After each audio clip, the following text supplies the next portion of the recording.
pencil, ball pen, marker, toothpick, Hindi ka saray. broom, paintbrush, fork, rake, comb, bracelet, Kasi, bracelet. necklace, ring. Di ka sana ni. Ano yun, na? Pari-pariha man na.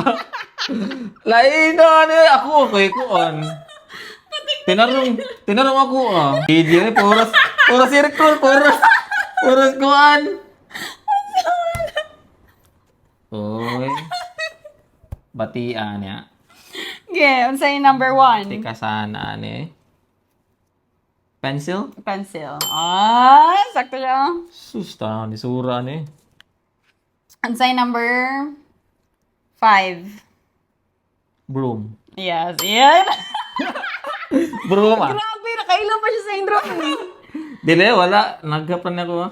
Unsay number 8? Wala na. Klaro Wala na. na. Unsay number 4?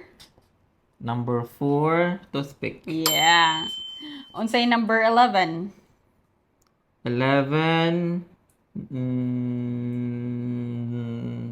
necklace? Yes. Okay, necklace. Unsay number 9?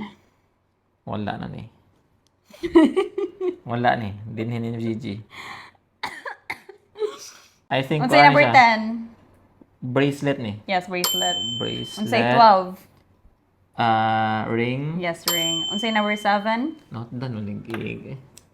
7 is fork. Fork ni? Dili. 7, yes, fork. Yote, kaila siya sa drawing ko. Hook. Unsay number 6? Number 6, broom. Fork. Pariha mag-nouns fork.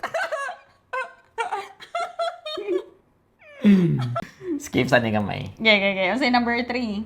Marker. Yes, marker. Unsay number 2? Marker, ballpen. Ball pen. What? Pariha raw, pencil, ballpen. Lima kang gibali na. Ang pencil ang boss. Ballpen, mabaw. Murag mouse. Ayun na. Kuha ni. Unsa? Kana kaling. Unsa? Kaya remote ko. Rake. Ha? Rake. Pagkuha sa mga grass Kanang ba? kuhan sa paggawas. Oh. Oy. Okay, number 9. Use na siya both. Listen, watch. Ay, use na siya natong duha. 4. Comb? Yeah, comb. Oh. Sige, Kuha kay, na.